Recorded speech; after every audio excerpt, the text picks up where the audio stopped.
Znači ovako, Žaklina, Marko, Ljuljeta.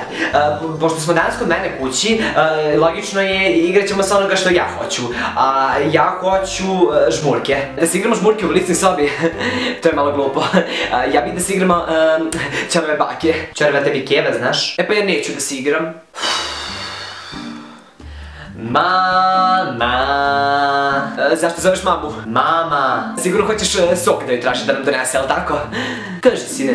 Mama, Žaklina je jako bezobrazna prema svima nama i ona hoće da se igramo samo ono što ona hoće da se igra i još i vara.